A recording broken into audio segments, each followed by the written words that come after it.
గౌరవ ముఖ్యమంత్రి జగన్మోహన్ రెడ్డి గారి పరిపాలనలో అక్క చెల్లెమ్మలు ఎంతో ఆర్థిక స్వావలంబన దిశగా ఈరోజు వాళ్ళు ఆనందంగా సంతోషంగా ఉన్నారు. మరి పేద మధ్యతరగతి వర్గాలంటి మహిళామ తల్లుల పేర్ల మీదనే సంక్షేమ కార్యక్రమాలు తీసుకొచ్చి అమ్మ ఒడి, చేయూత, ఆసరా 30 లక్షల మంది సొంత ఇంటి కళను సాకారం చేసినటువంటి ముఖ్యమంత్రి జగనన్న.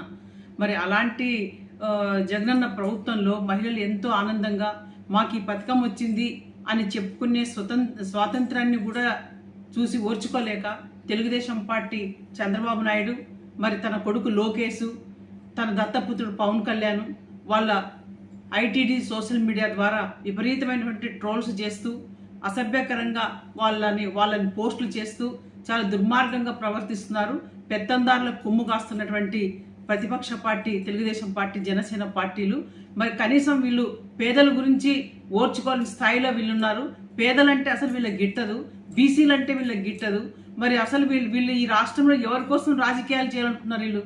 వీళ్ళ పెత్తందారి మనస్తత్వంతో, వీళ్ళ పెత్తందారి పోకడలతో ఈరోజు జగనన్న ప్రభుత్వంలో లబ్ధి పొందుతున్నటువంటి ఎంతోమంది లబ్ధిదారులని ఈరోజు సోషల్ మీడియాలో ట్రోల్ చేస్తూ వాళ్ళ ఆత్మహత్యలు చేసుకునే పరిస్థితికి వీళ్ళు సోషల్ మీడియాలో ట్రోల్ చేస్తున్నారంటే ఎంత దిగజాడు నీచ రాజకీయాలు తెలుగుదేశం పార్టీ, జనసేన పార్టీ చేస్తుందన్నది పేద వర్గాలైనటువంటి మరి బడుగు బలహీన వర్గాలని ప్రజానికమంతా కూడా దీన్ని గుర్తించి రాబోయే రోజుల్లో వీళ్ళ దుర్మార్గమైన రాజకీయాలకి, వీళ్ళ నీచ రాజకీయాలకి, వీళ్ళ నీచ మనస్తత్వానికి 2024లో ఖచ్చితంగా పేద వర్గాలంతా కూడా బుద్ధి చెప్పాలని కూడా నేను తెలియజేస్తాను.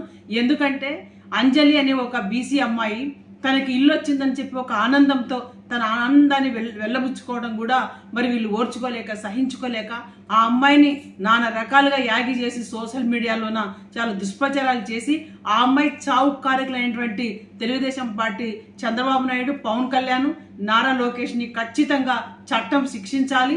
ఇలాంటి వాళ్ళకి రాష్ట్రంలో పుట్టగతులు లేకుండా 2024లో పేద బడుగు బలహీన వర్గాల ప్రజలు, అక్క చెల్లెమ్మలందరూ కూడా అప్రమత్తంగా ఉండి జగనన్న ప్రభుత్వంలో ఎంతో ఆనందంగా సంతోషంగా ఉన్నటువంటి ప్రజానికమంతా కూడా రాబోయే 2024 ఎన్నికల్లో ఈ పెత్తందారులు కొమ్ము కాస్తున్నటువంటి ఈ పెత్తందారి పార్టీలు ఏవైతే ఉన్నాయో తెలుగుదేశం, జనసేన పార్టీలకి ఖచ్చితంగా బుద్ధి చెప్పాలని చెప్పి కూడా నేను ఆంధ్ర రాష్ట్ర పేద వర్గాలైనటువంటి ఎస్సీ, ఎస్టీ, బీసీ, మైనార్టీ వాళ్ళందరినీ కూడా నేను కోరుతానని విజ్ఞప్తి చేస్తున్నాను.